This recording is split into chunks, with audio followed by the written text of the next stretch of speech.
Welcome to the video EDI Subscales Community Profiles walkthrough. My name is Kate Pume and I'm with the Knowledge to Action team at HELP as the Early Years Lead. This video is intended to help viewers navigate the Subscale Community Profiles released in February 2021 and learn some tips about interpreting Early Development Instrument or EDI subscale data. It's part 2 in the series reviewing EDI Wave 7 reports that are available at the community level.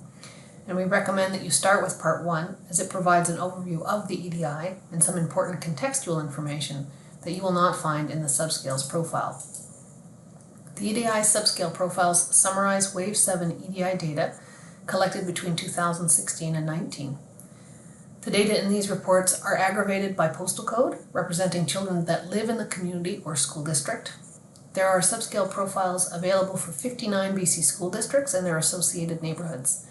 Importantly, the subscale profiles are supplementary reports to the EDI Community Profile, and as mentioned, these reports provide more context about the EDI in general and more comparative details about EDI vulnerability rates at the provincial, community, and neighbourhood level. We strongly encourage you to review the EDI Wave 7 Community Profile alongside the subscale profile for your community. Both reports are available on the HELP website. Here's how to navigate to the ones for your community. Using the menu bar along the top of the page, click on Maps and Data and select EDI from the drop-down menu. You'll be guided to this EDI landing page where you can find all kinds of information about the EDI. To get to the list of community reports available, click on Your EDI Reports. You'll be directed to this list to pick the community of interest. And this will take you to that community's landing page, and from here you can find both reports, the EDI Wave 7 Community Profile and the Wave 7 Subscales Report. So what is the relationship between EDI scales and subscales? Well, data for the EDI scales allows us to assess trends and patterns in children's vulnerability rates. Subscale data allows us to refine our understanding of these population-level outcomes by providing information on the specific areas of development that are contributing to scale-level vulnerability. So this graphic shows the 5 scales of the EDI, starting with physical health and well-being in green at the top. And if you follow the green lines beside the title, you'll see the related subscales. So for this scale, there are 3 subscales: gross and fine motor skills, physical independence, and physical readiness for the school day. Beside the titles of these subscales, you'll see the number of items or questions on the EDI questionnaire itself that make up that subscale. So for gross and fine motor skills, there are 5 items. Note that communication skills and general knowledge at the bottom does not have any subscales. This is because there are only a total of 8 items in the scale, too few to be broken down further into subscales. If you're interested in seeing a copy of the EDI questionnaire itself, you can find it on our website. On page 7 of the subscale profiles, you will find a similar graphic of the scales and subscales. However, this page provides a short description for each subscale of children who are developmentally on track in these areas. So for example, under physical health and well-being, the description for gross and fine motor skills, children who are developmentally on track in this area show an excellent ability to physically tackle the school day and have excellent or good gross and fine motor skills. These descriptions help to see the difference in each of the subscale areas that make up the scale. So a child may struggle in one of the subscale areas, but not another. For example, a child may be developmentally on track on the gross and fine motor skills subscale, but may be experiencing challenges with physical readiness for the school day. Note that this subscale is about the child being dressed inappropriately for school activities, coming to school tired, late, or hungry. So it's quite different from gross and fine motor skills, and has most likely more to do with the family's socioeconomic status in terms of being able to afford food and appropriate clothing for the child. The other difference between scales and subscales is how they are measured. On page 8 of the subscale profile, you can find out more under the title Measuring Childhood Outcomes. So starting off with vulnerability on each of the 5 EDI scales, each scale of the EDI has a vulnerability cutoff score. This measure is based on the bottom 10% of scores from the first provincial wave of EDI data collected between 2001 and 4. Now, across all waves in all places, children who score below the vulnerability cutoff are said to be vulnerable on that scale of development. And when we talk about vulnerable children, we mean that those without additional support and care may experience future challenges in school and society. We also measure across the scales through the summary measure vulnerable on one or more scales of the EDI, and this summary measure reports the percentage of children who are vulnerable on at least one of the 5 scales of the EDI, but may be experiencing vulnerabilities on 2, 3, 4, or all 5 of the scales. So in sum, at the scale level, the EDI is measuring the percentage of children vulnerable. Subscale data, however, do not measure vulnerability. Rather, they are reported as standardized versions of the raw scores for each subscale. EDI subscale scores are benchmarked to the results of Wave 2 provincial data collected between 2004 and 7. This allows us to track both trends over time in the subscale scores and directly compare subscales with each other. So here's an example of this, looking at the physical health and well-being subscales for one particular neighborhood.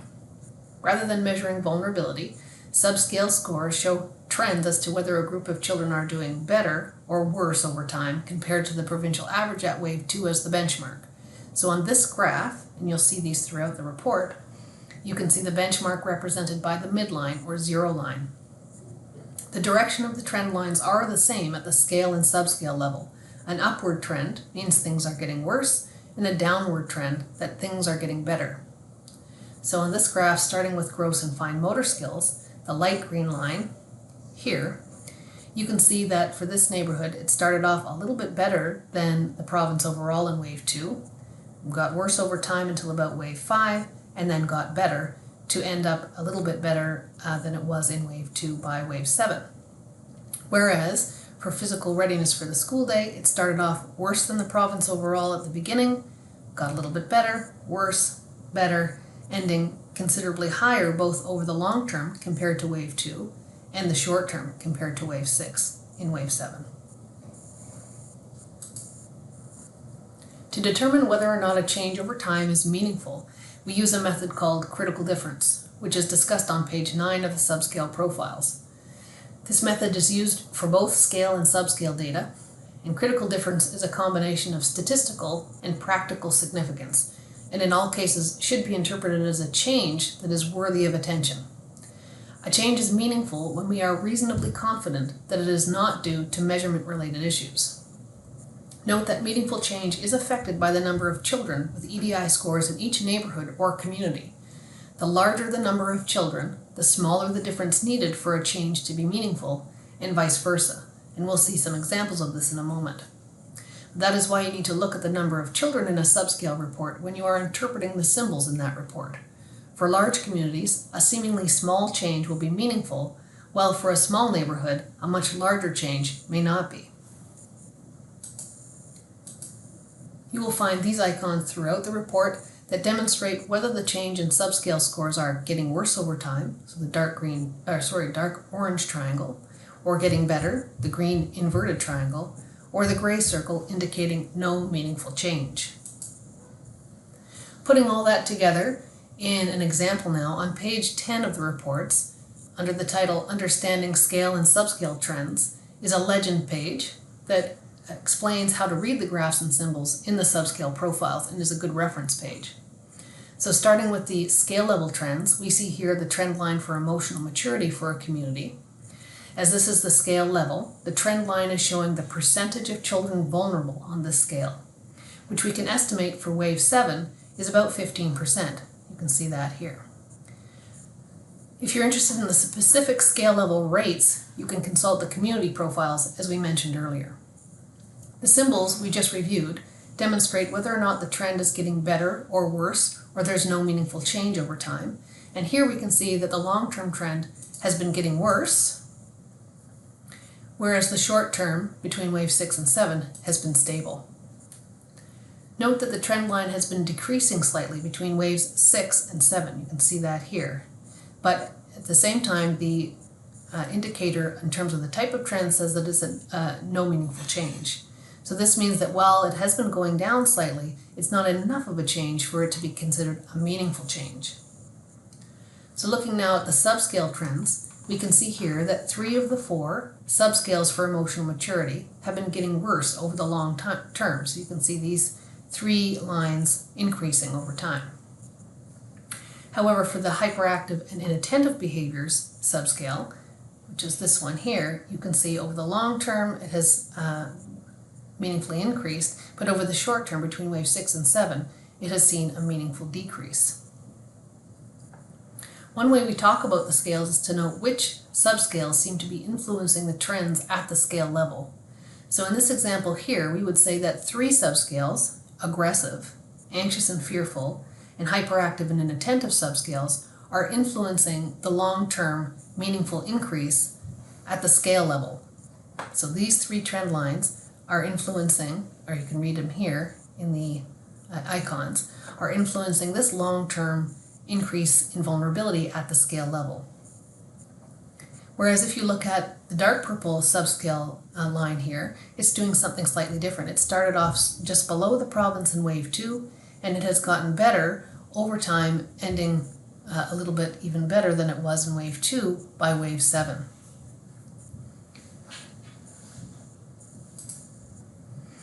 On page 12 of the subscale profiles, you'll find the scale and subscale trends for BC.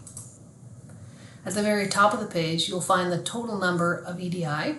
This represents the number of children for whom an EDI questionnaire was started. So for wave 7, 43,377 children had an EDI questionnaire started by their teacher.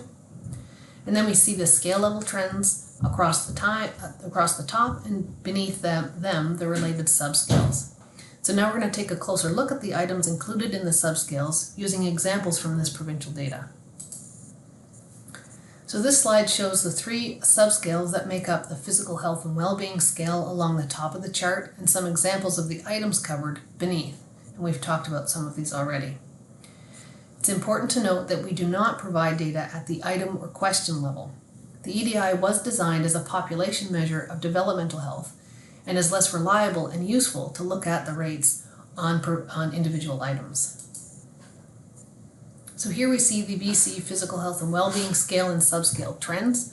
Note that at the scale level, physical health and well-being has meaningfully increased over the long term but remained stable over the short term. And when you look now at the subscales, you can see that gross and fine motor skills trend line dropped below where it started in wave 2 and stayed consistently low through to wave 7, lower than it was in wave 2, through to wave 7. Whereas the physical readiness and physical independence subscales have both gotten worse over time. In this case, you can see these 2 subscales, physical readiness and physical independence, have influenced the growing vulnerability rates at the scale level. Note that at the provincial level, the number of children is so large that what looks like a very small change, like we see here with the gross and fine motor skills subscales between waves 6 and 7, is still considered a meaningful change. The social competence scale has 4 subscales: overall social competence, so the ability to cooperate and get along with others; respect and responsibility, so examples like follows the rules, respect for adults; approaches to learning, so things like listens attentively, completes work on time; and readiness to explore new things, so curious about the world, eager to play new games, as some examples. So now for the BC trends for social competence, you can see at the scale level there has been a meaningful increase over the long term and a stable trend over the short term. Of the 4 subscales, readiness to explore new things is the one with the trend line that differs from the other 3 subscales, showing a stable long-term trend, while the other 3 subscales, overall social competence, approaches to learning, and respect and responsibility, have all gotten worse over time and are the subscales influencing the scale level increase in vulnerability over the long term. The emotional maturity scale has the following subscales: pro-social and helping behaviors, so items such as helping someone who's hurt, clearing up a mess; hyperactive and inattentive behaviors, so things like distractible or impulsive; aggressive behaviors, so things like gets into fights, takes others' things; and anxious and fearful behavior, so things like being worried or crying a lot, as some examples. Here we can see that at the scale level, emotional maturity has seen meaningful increases both over the long and short term. At the subscale level, 3 of the subscales, aggressive, anxious and fearful, and hyperactive and inattentive, have been steadily getting worse over time. So you can see those lines rising from wave 2.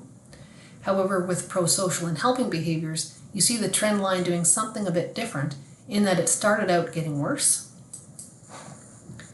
improved until about started to get worse until about wave 4, and then started to get better, but ending just slightly worse again between wave 6 and wave 7. So it has seen a meaningful increase in getting worse trend over both the long and the short term. Language and cognitive development includes 4 subscales: basic literacy, so the ability to handle a book as an example, interest in math, reading and memory, so being interested in books and reading, advanced literacy, so being able to read simple words or simple sentences, and basic numeracy, sorting and classifying or being able to count to 20. Here we see the BC language and cognitive development scale and subscale trends, and you can note that at the long and short term, there have been stable trends on this scale over time. However, when you look at the subscales, you see something different. You see that all scales started to trend downward or get better after wave 2. However, over the short term, so starting in wave 6, we see an increase happening for all subscales, or most subscales rather, between wave 6 and 7. So language and cognitive is one of the scales where we were seeing historically improvements, but now we may be seeing the beginning of a reversal of that trend as it increases. The other interesting thing to note here is that while at the subscale we see the variety of meaningful changes, so going down over the long term, and we see that increasing trend for some over the short term, when rolled together and averaged out, both over the long and short term, they are stable trends. They're not large enough at the scale level to be considered meaningful changes. The communication skills and general knowledge scale, as mentioned, is the only one without subscales, and this scale includes items related to communication in English and children's awareness of the world. The subscale profiles include data at the community or school district level, starting on page 13. For example, here we have the scale and subscale data for Campbell River, and we can see that for this community there has been a meaningful increase in vulnerability at the scale level and meaningful increases across most subscales.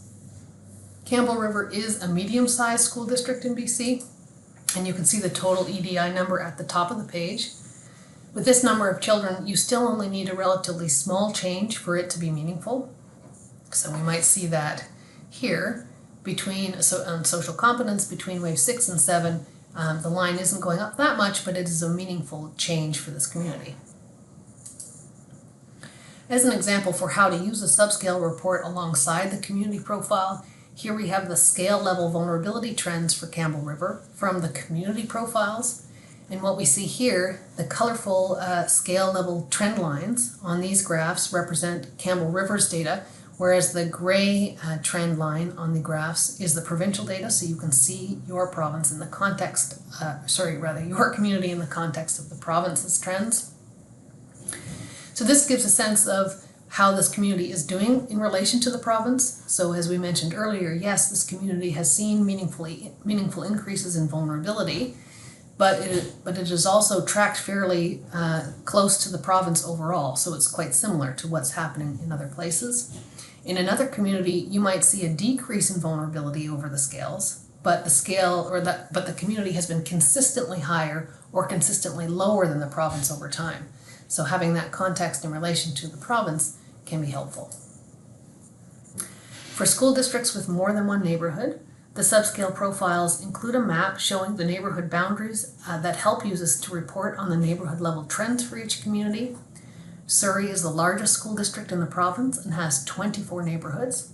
As a large school district, Surrey participates in EDI data collection once in a 3-year wave and has seen the number of children included in EDI data collection grow from 4,221 in wave 2 to 5,105 in Wave 7, so quite a big increase in the number of kindergarten children in Surrey over this time. So now we'll take a look at a couple of examples of neighbourhood level data with varying trends. Here we see the neighbourhood of Surrey City Centre. This neighbourhood has had some different trends at the scale level, with physical health and well-being and emotional maturity scales showing stable trends both over the long and short term. Social competence with meaningful decreases over both the long and short term, and language and cognitive development with a decrease in vulnerability over the long term but a meaningful increase over the short term. Another example of how you might use the community profile alongside the subscale profile. This graph is from the EDI Community Profile for Surrey, and the trend line for vulnerable on one or more scales of the EDI for the neighbourhood of Surrey City Centre is shown here in red, alongside the grey, in this case, a school district trend line. And we can see that in Wave 2, this neighbourhood had high vulnerability at 42% and considerably higher than the district overall, but that it has decreased over the long term to 36% in Wave 7. So even though the school district vulnerability rate in Surrey has been increasing over time, the opposite trend is true for this neighbourhood. And this information can be useful for school district administrators or community service providers who are making decisions about resourcing in their community, and to note which neighbourhoods both have seen worsening trends, but also neighbourhoods like this that have seen improvements over time, and then to ask why. It's also interesting to look now at this trend line and consider which of the scale level trends are influencing this long-term meaningful decrease in vulnerability on one or more scales that we see here. So going back to this page, we can see that at the scale level, social competence and language and cognitive development on the long term have seen meaningful decreases, and these two scales then are primarily influencing that overall vulnerable on one or more scales long-term decreasing trend. And then just to point out some other interesting trends to note. So for example, here we see in the subscales of physical health and well-being, we're going to look at the physical readiness subscale, which you can see here is doing an interesting move. So starting in Wave 2, it got worse until about Wave 4 and then proceeded to get better, and then it has been stable as a straight line here between Wave 6 and 7. What we note up here is that the trends are long-term and short-term stable over time. But this arc is not. That can be confusing when you see this arc. So one of the limitations of the way that we track and report subscale changes is that if something interesting happens in waves 3, 4, or 5, like we see here, we don't have a way of capturing that because the focus is on meaningful change between 2 points in time. So for this period, we're looking at the difference between Wave 2 and Wave 7, that's the long-term trend. And then we're looking at the short-term trend, which is the difference between Wave 6 and Wave 7.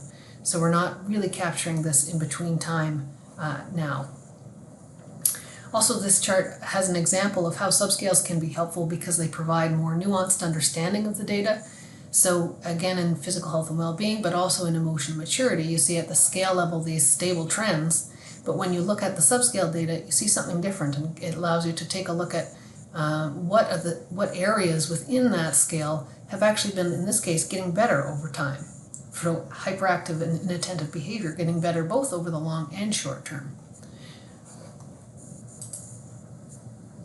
Here we see the neighbourhood of Rosemary in Surrey, demonstrating how neighbourhoods within the same community can have quite different trends and patterns. In this case, you can see through the subscale data that all subscales across all scales in this neighbourhood started out much better than the provincial averages overall, and even in the school district, but have been steadily rising or getting worse over time. So to understand why these trends might be so different in different neighbourhoods within the same community, it's important to gather data from different sources. So for example, looking at census data to understand maybe more about demographic changes within the neighbourhood, but in particular insights from service providers and families themselves that live and work in the neighbourhood to better understand the context and what sense they might make of this data. Interestingly, we do know from the work of Dr. Barry Forer at HELP that looking into the socioeconomic status or SES of neighbourhoods in the province, that Rosemary is a neighbourhood in Surrey with the highest SES of families in the school district.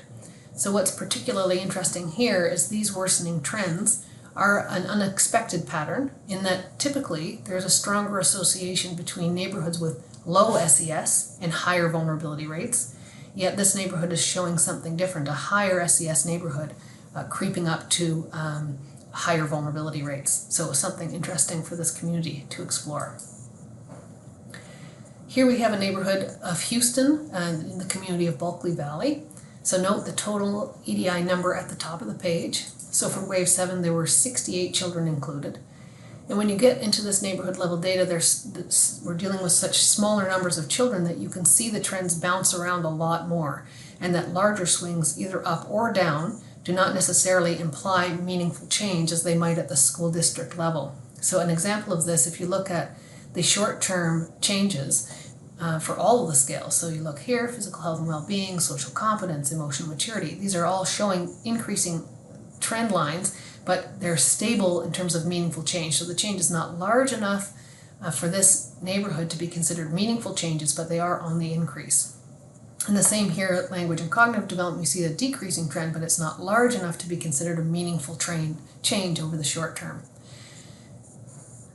So the amount of uncertainty increases as the number of children in a place decreases. So you need a larger difference to have a meaningful change. And this uncertainty has to do with the fact that when numbers are larger, the measures are more reliable. So just some things to note in your own data. On page 11 of the Subscale profiles, we provide some questions for you to consider when you're looking through your community's subscale data, or questions that you may use to help facilitate a discussion about the data that you have in your community.